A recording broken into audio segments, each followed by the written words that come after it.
এসো এসো মন্ত্রী, এসো, বিজয়ের মিষ্টিমুখ করো। আগে মহারাজ, আমায় সবার আগে কেন? আপনি রাজ্যের মন্ত্রী বলে কথা, মহারাজের পরেই তো আপনার স্থান। রানীর মুখে সুনাম শুনে মন্ত্রী পেলেন সুখ, মিষ্টির লোভে তাই খুলছেন তার মুখ। আরে আমি তো ভুলেই গিয়েছিলাম, আমার তো মন্ত্রী মশাইয়ের সাথে কোলাকুলি করাই হয়নি। আসুন মন্ত্রী মশাই, এই বিজয়ের দিনে একটু কোলাকুলি হয়ে যাক। ওরে বাবা রে, কি জোরে ফেলে দিল আমাকে! ওরে বাবা রে, বাবা রে! সে কি মন্ত্রী মশাই, উল্টে গেলে হবে? ধুলো ঝেড়ে উঠে পড়ুন। থাক থাক থাক, আর হাত বাড়াতে হবে না। জুতো মেরে গরু দান হচ্ছে। ওরে বাবা! আচ্ছা, আর রাগ করবেন না, আসুন কোলাকুলিটা সেরেই নি। থাক থাক, অনেক হলো। মুখেই বলি, প্রত্যেককে শুভ বিজয়া। শুভ বিজয়া, শুভ বিজয়া, শুভ বিজয়া।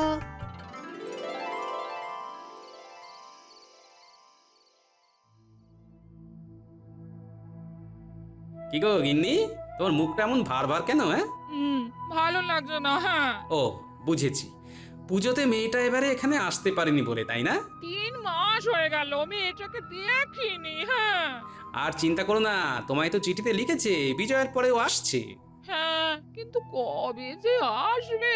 তবে মেয়ে একা এলেই ভালো, জামাইটা এলেই যত ঝুঁকি। অমন করে বলো না, হিরে টুকরো জামাই আমার।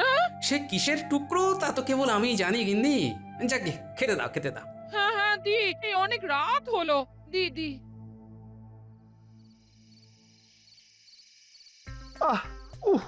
ওরে বাবা, পড়ে গিয়ে কোমরটা একেবারে যেন ভাজা ভাজা হয়ে গেছে। কি ব্যথা গো! যাকে যাও, গরম ভাত রেঁধেছি, ওই ভাজা দিয়ে চারটি খেয়ে নাও তো দেখি। মস্করা করছো? কি করবো বলো বলো, একটা ভাত নাকি মন্ত্রীর হাড় ভেজে দিচ্ছে, তো মস্করা না করে উপায় আছে? অনেক দেখেছি গিন্নি, এবার দেখবে গোপাল মজা।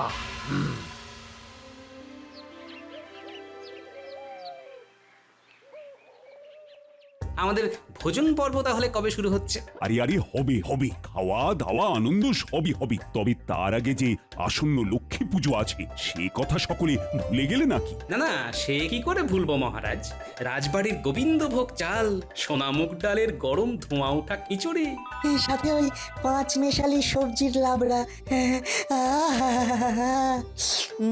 এতেই জিভে জল, সাথে পাঁপড় আর তেঁতুলের অম্বল। দেখো, বাড়িতে তো যেমন প্রতি বছর লক্ষ্মী পুজো হয়, এবারেও ঠিক তেমন ভাবেই হবে, কিন্তু এবারে আমি অন্য কিছু চাই। কি চান মহারাজ? আমি চাই তোমরা প্রত্যেকে এবার ঘরে ঘরে লক্ষ্মী পুজো করো। ওরে বাবা, দুর্গাপূজায় কাপড় জামা কিনে ট্যাগ একেবারে ফাঁকা। তাতে কি হয়েছে? জমানো পয়সায় জমিয়ে পুজো করবে। তুমি যা কিট্টে, তাতে তোমার জমানো অনেক আছে। শোনো, যার বাড়ির পুজো সবচেয়ে অভিনব হবে তাকে আমি পুরস্কার স্বরূপ 2000 মোহর দেব। তাহলে তো কোনো কথাই নেই। কথাই নেই। আমিও তাহলে এবার পুজো করব।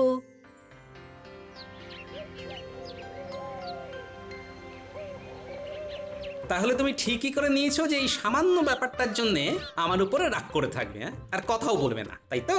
ঠিক, এটা একটা খুবই সামান্য ব্যাপার, তাও তুমি এমন কিপটে যে আমার ইচ্ছেটার মূল্যই দিতে চাইছো না। গিন্নি, আমি শুধু এটাই বলতে চাইছি যে পুজোতে তো অনেক খরচ হয়েছে, তাই লক্ষ্মী পুজোটা এবারে না করে সামনের বার থেকে করো।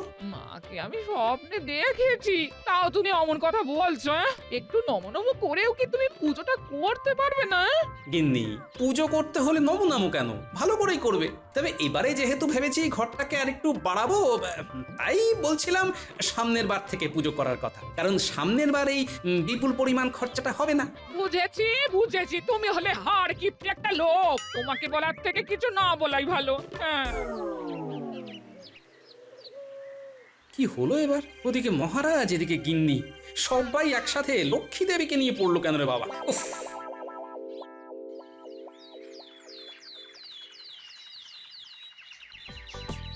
ভজ গৌরাঙ্গ কহ গৌরাঙ্গ, লহ গৌরাঙ্গের নাম রে। আরে ও গোপাল, গোপাল, এত সকালে কোথায় যাচ্ছ? আরে তোমরা তা আবার সকলে দল বেঁধে, কি ব্যাপার? হ্যাঁ, আমরা সবাই একসাথে লক্ষ্মী প্রতিমা বানানোর ফরমাশ করতে যাচ্ছি। তো বিশাল ব্যাপার, তোমরা সকলে মায়ের পুজো করছো, মহারাজ খুব খুশি হবেন। সব থেকে ভালো লাগলো বিজ্ঞানী তুমিও পুজো করছো দেখে। ভাবলাম মাকে পুজো করলে যদি মঙ্গল হয় তাহলে সামান্য ফল প্রসাদ দিয়ে পুজোটা করেই ফেলি। তা ভাইয়া তুমি কি পুজো করছো না? না ভাইয়া, আসলে বাড়িটা বাড়াবো তো, তাই আর পুজোর খরচাটাতে গেলাম না, বুঝলে। গোপাল বলি কি পুজোটা করেই ফেলো। একবার যদি তুমি পুজো করে 2000 মোহর পুরস্কার পেয়ে যাও তাহলে তো অনায়াসেই বাড়ির কাজ করিয়ে নিতে পারবে। হ্যাঁ হ্যাঁ, আর পুজো করাতে অত ব্যয় হবে না। আর দেখছো না, আমরাও সবাই পুজো করার সিদ্ধান্ত নিয়েছি। আমি যে পুজো করছি সেটাই আমার পুজোর অভিনবত্ব। চলো তবে বন্ধু গোপাল, প্রতিমার ব্যাপারটা সেরে আসি সকাল সকাল। না, পুজোটা তাহলে করেই ফেলি। ওদিকে গিন্নিও বলছিল, আর এদিকে এরাও সবাই করছে, আর মোহর জিতলে তো কথাই নেই।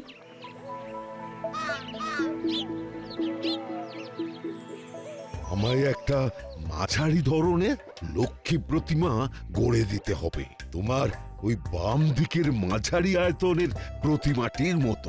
মুখটা ওই রকম আদলেরই চাইছেন তো? হ্যাঁ হ্যাঁ, বলছি কত মোহর? দেখো আবার বেশি বলো না, যেন কম করে বলো। 100 মোহর, এর চেয়ে কম হবে না। আমায় দেখাও তো দেখি বেশ বড় সড়ো আদলের সুন্দর প্রতিমা, যেটিকে দেখে হবে আমার নিজেরই গরিমা। বেশ, তবে এই দেখুন, কম হবে না, এক দর। তাই গুনে গুনে দিন 500টি মোহর। হ্যাঁ, আমাকে দেখাও একদম ছোট্ট প্রতিমা, মোটামুটি 50টি মোহরের মধ্যে। তবে এই দেখুন, একদম ছোট্ট প্রতিমা, 60 মোহর। আমাকে দেখাও তো তোমার হাতে গড়া লক্ষ্মী দেবীর একদম সেরা মূর্তি, সেই আদলেই আমি বানাতে দেবো আমার দেবী মূর্তি। এইবারে গোপালের কি ফুর্তি! ও সাবাস সাবাস গোপাল। সাবাস গোপাল সাবাস। তোমরা যখন উৎসাহ দিলে, ওদিকে গিন্নিও যখন আবদার জুড়েছে, তখন ভাবলাম করছি যখন একদম ঘটা করেই করি। করো করো, ওদিকে খবর পেয়েছি মন্ত্রীও উঠে পড়ে লেগেছে। এই দেখুন, এইটাই হলো আমার হাতে করা মায়ের সেরা আদল। মূল্য হলো 800 মোহর। আহা, কি কি অপূর্ব মূর্তি, দেখে দেখে চোখ জুড়িয়ে যায়। সত্যি তাই? আচ্ছা, একদম হুবহু এই আদলেই বানিও, কেমন? আমি বরং তোমায় 700 মোহর অগ্রিম দিয়ে যাচ্ছি, আর 100 মোহর প্রতিমা বাড়িতে পৌঁছানোর পর দেবো। আচ্ছা দাদা।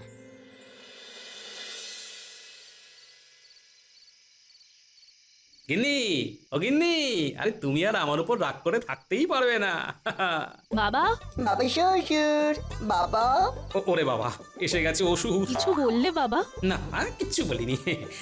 তোকে দেখে যে কি আনন্দটাই না পেলাম। সারাটা পুজো তোকে আমি আর তোর মা না দেখতে পেয়ে কি যে কষ্ট পেয়েছি।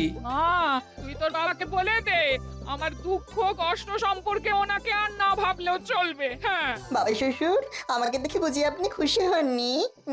বাবা, সেটা আর না হয় নিজের মুখে নাইবা বললাম। গিন্নি শোনো, এবারে আমাদের বাড়িতেও লক্ষ্মী পুজো হবে। আমি একদম সেরা মৃৎশিল্পীর কাছে সেরা প্রতিমা গড়ার ফরমাইশ করে এসেছি। এত আদিক্ষেতা না করলেও হতো। ওই দেখো, হাঁড়িতে একতাল মাটি রেখেছি, ভেবেছিলাম ওই মাটি দিয়েই প্রতিমা বানাবো। হ্যাঁ, বেশ তো, 2 রকমের প্রতিমারই পুজো হবে আমার বাড়িতে, কি আছে? তাছাড়া মহারাজ বলেছেন আমাদের সকল সভাসদকে পুজো করতে। তার ভিতরে যে সভাসদের পুজোর মধ্যে উনি নতুনত্ব খুঁজে পাবেন, তাকে তিনি 2000 মোহর পুরস্কার দেবেন। গিন্নি, বাবা, কার কাছে ঠাকুর বানাতে দিলে?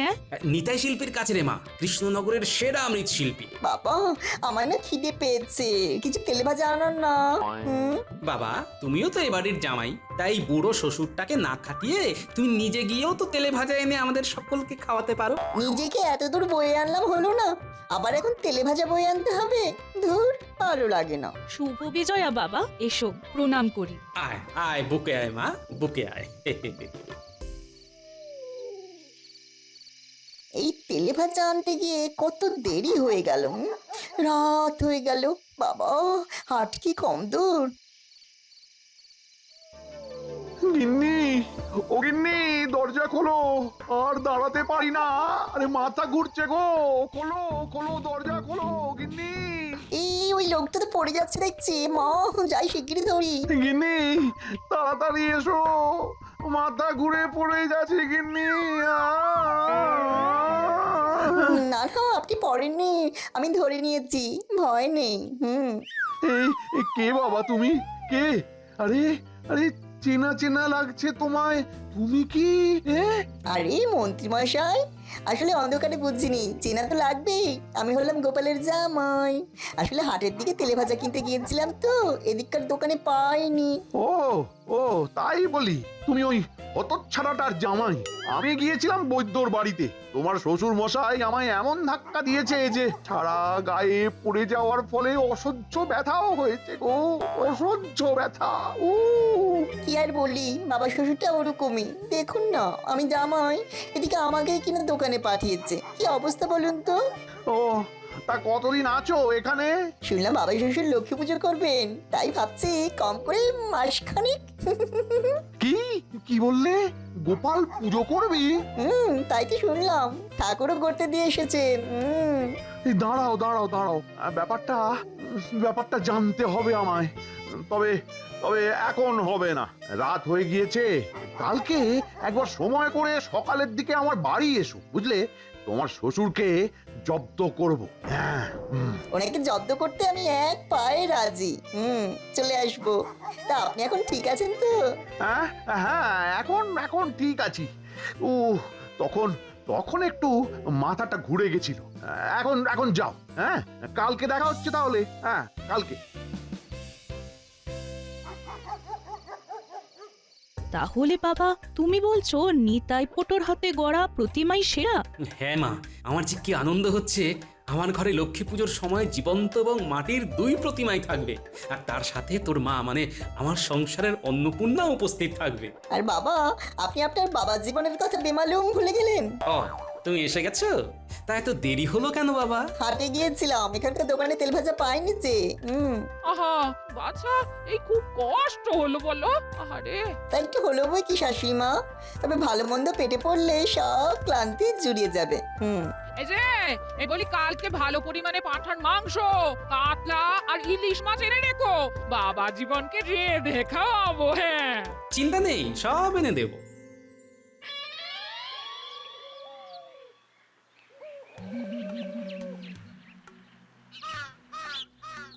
মন্ত্রীমশাই, ও মন্ত্রীমশাই, বাড়ি আছেন? ও জামাই, এসে গিয়েছো? বেশ বেশ বেশ, আসো আসো আসো, ভিতরে আসো। হ্যাঁ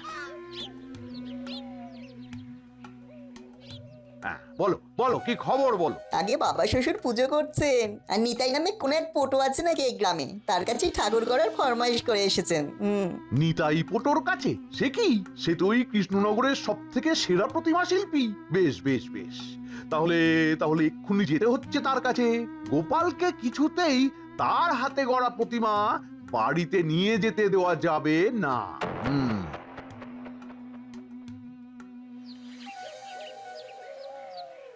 নিতাই, ও নিতাই, দোকানে আছো নাকি?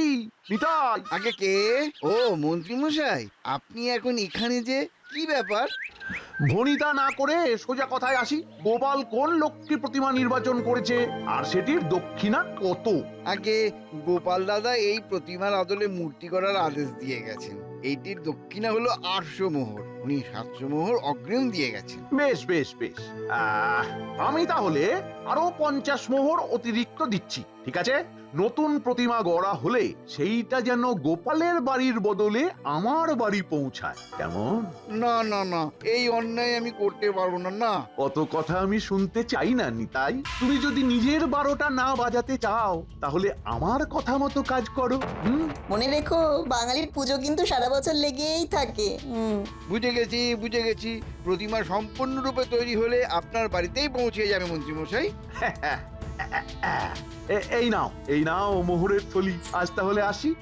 আমিও তাহলে আসি মন্ত্রী মশাই, সন্ধ্যায় দেখা হবে। এখন একটু শ্বশুর বাড়িতে গিয়ে কচি পাঠার ঝোল খাই। দাদু, তোমার তোমার সাথে শহরে গিয়ে বেশ ভালোই লাগলো। শহরে গেলে কত বড় বড় বাড়ি গাড়ি দেখতে পাওয়া যায়। হ্যাঁ, ওই জন্যই তো তোদের নিয়ে গেলাম। এই গুলটে, এখনো তো হাতে একটু সময় আছে। ওই গাছের পিছনে ফাঁকা জায়গায় একটু খেলে তারপরে বাড়ি ফিরবি। বেশ তো, চলো তাহলে। ও দাদু, তুমি বরং বাড়ি যাও, আমরা সময় মতো চলে যাব। শোনো, ভয় পেও না, তোমার এই শ্বশুর গুলটে, ও দাদু, ওই দেখো গাছের তলায় কারা কথা বলছে। আরে আমার জামাই তো ওটা। ও বাবা, এই যে দেখছি মন্ত্রীর সাথে ঘাড় নাড়িয়ে নাড়িয়ে কথা বলছে। ব্যাপারটা সুবিধের নয়, কারণ জামাইটা আমার ভালো নয়, তার উপরে আবার মন্ত্রীর সাথে কথা বলছে দেখছি। তোরা শিগগির গিয়ে আড়ি পেতে শোন কি বলছে ওরা। আমি বাড়ি আছি, এখানে আমার না দাঁড়ানোই ভালো, বুঝলি? তাছাড়া গোপালের জন্য পোটোর হাতে গড়া প্রতিমাটা তো আর আমি এখানে রাখবো না, বাইরে বিক্রি করে দেব। তারপরে যা মোহর পাবো তার থেকে তোমাকেও ভাগ দেব। কিন্তু পটু যদি বলে দেয় বাবা শ্বশুরকে যে আমি আপনার সাথে গিয়ে তাকে হুমকি দিয়ে এসেছি। জামাই, এত সাহস পোটোর নেই। আমি বটা ঘটাকে দিয়ে পোটোর ঝাঁপ ফেলিয়ে দেব। লক্ষ্মী পুজো না কাটা পর্যন্ত কেউ ওর টিকিটাও খুঁজে পাবে না। তুমি কিচ্ছু চিন্তা করো না জামাই, নিশ্চিন্তে থাকো, কেমন? বাবা শ্বশুরের পছন্দ করার প্রতিমা তাহলে পুজোর আগেই গায়েব হয়ে যাচ্ছে। একদম। কি বদমাইশ জামাই রে বাবা। দাদু, দিদা, এই তো, আয় আয় আয়, কি শুনলি বল। দাদু, তুমি যে পটর কাজে লক্ষ্মী প্রতিমা করতে দিয়েছিলে, সেই পটকে হাত করে মন্ত্রী মশাই ওই প্রতিমা নিজে কিনে নিয়েছে। আরে এই কাজে মন্ত্রী মশাইকে সঙ্গ দিয়েছে তোমাদের জামাই। পটকে যাতে তুমি কে না পাকড়াও করতে পারো, তাই এই কদিন তাকে কোথাও একটা লুকিয়ে রাখবে মন্ত্রী মশাই। প্রতিমা গড়ার কাজ সম্পন্ন হলে সেই প্রতিমাটাকে ওরা কোথায় যেন বিক্রি করে দেবে। তারপর যা মোহর পাবে তার নিজেদের ভিতরে ভাগ করে দেবে। ছি ছি ছি ছি ছি ছি ছি ছি, এই মন্ত্রী মশাই ঠাকুর দেবতা নিয়েও এমন ছেলে মানুষই করতে পারে? একা মন্ত্রী মশাইকে দোষারোপ করো না, নিজের গুণধর জামাইয়ের কুকীর্তিটাও তো শুনলে। ঘর শত্রু বিভীষণ দেখছি। হ্যাঁ, যাক, তা তোমার চোখ খুলেছে দেখছি। আমার 700খানা মোহর পুরো জলে গেল। ভাগ্যিস গিন্নি তুমি বাড়িতেও একটা প্রতিমা বানিয়েছো। সেইটা দিয়েই না হয় পুজো হয়ে যাবে, কিন্তু নতুনত্ব কিছু এখন কি করে করবে? আসল প্রতিমাটাই তো গায়েব হয়ে যাবে। হ্যাঁ, দেখছি কি করি। তবে জামাই ফিরুক আজ, ওর একদিন কি আমার একদিন। হ্যাঁ, আমায় কি আজ তবে সত্যি সত্যি কিছু খেতে দেবেন না বউ? বললাম তো না। তোমার লজ্জা করলো না মন্ত্রী মশাইয়ের সাথে হাত মিলিয়ে প্রতিমা সরানোর কাজে সামিল হতে? কি করব বলো, অনেকগুলো মোহর দেবে বললো। এ তাই বলে লক্ষ্মী প্রতিমা সরানোর কাজে সামিল হলে? কে না বড়লোক হতে চায় বলুন? আপনারা যখন আপনার মেয়ের সাথে আমার বিয়ে দিয়েছিলেন তখন তো বলেছিলেন যে আপনাদের ঘরের লক্ষ্মীকে নিয়ে যাচ্ছি, আমার প্রচুর ধন সম্পত্তি হবে। কিন্তু কোথায় কি হলো? যে তিমিরে ছিলাম সেই তিমিরেই তো আছি এখনো। না হলো ধন সম্পত্তি, না হলো দেদার বস্ত্র। বেশ, এই কথা তুমি যখন বলতে পারলে তখন আমার মেয়ে আর তোমার সাথে ও বাড়ি যাবে না। কি না না, আমি আর এমন করব না, আমাকে ক্ষমা করে দিন। আপনারা আমায় যা বলবেন আমি তাই করব।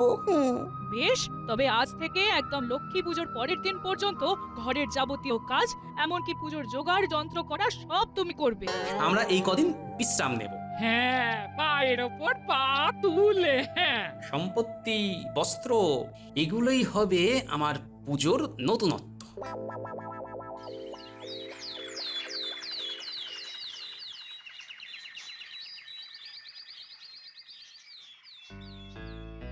বাহ বাহ মন্ত্রী মশাই, অপূর্ব হয়েছে আপনার লক্ষ্মী প্রতিমা। খিচুড়িটাও অসাধারণ।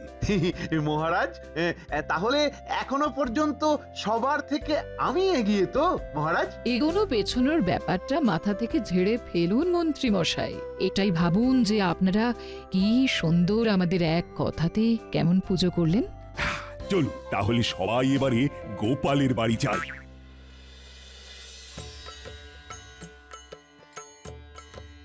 আসুন আসুন মহারাজ, রানীমা আসুন। বাহ, কি সুন্দর ছোট্ট লক্ষ্মী দেবীর মূর্তি তো গোপাল। বাহ, এই মূর্তি আমার স্ত্রী নিজের হাতে গড়েছে রানীমা। হ্যাঁ, অসাধারণ। আচ্ছা গোপাল, মূর্তির পাশেই নতুন কোণের কলেবরে লাল কাপড় দিয়ে ঢাকা ওই জিনিসটা কি? আগে রানীমা, ওটাই তো আমার পুজোর বিশেষত্ব। মানে কি কি আছে ওখানে? ওখানে টুবড়ি আছে মহারাজ, একদম উপরে রয়েছে সিঁদুরদানি। আচ্ছা, এরকম করে সাজানোর অর্থ কি গোপাল? মহারাজ, আমাদের পৃথিবী হলো শস্য শ্যামলা, তাই ধান শস্য রূপে মা লক্ষ্মীরই স্বরূপ। চাল যা আমাদের খাদ্য, তা মায়ের কৃপাতেই আমরা পাই। মোহর বা ধন, তাও মায়ের আশীর্বাদেই লাভ করি। আর বস্ত্রও মায়ের জন্যই জোটে।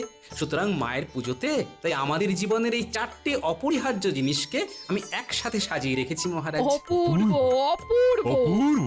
না, গোপালের পুজোই সব থেকে অভিনব পুজো, আর কোনো সংশয় নেই। মহারাজ, গোপালকে এবারের পুরস্কারটা তুলে দিন। এই মহারাজ, রানীমা রানীমা, আমার পুজোটাই সব থেকে সেরা ছিল, একবার ভেবে দেখুন। যাও মন্ত্রী যাও, তুমি বরং বাইরে গিয়ে কপাল চাপড়াও। মন্ত্রী মশাই, আমাকে হারানোর জন্যে আপনাকে আরো আরো বুদ্ধিধর হতে হবে। শুধুমাত্র একে তাকে ভয় দেখিয়ে, গুম করে, এটা সেটা চুরি করে আপনি পার পাবেন না। চুরি করেও কিছু লাভ হলো না, তাহলে এরপরে কি ডাকাতি করবো নাকি? বাড়িতে মনে হয় আজ পুরস্কার জিতিনি বলে বউ খেতেও দেবে না। যাক, গোপালের বাড়িতেই বরং দুটো খেয়ে নি।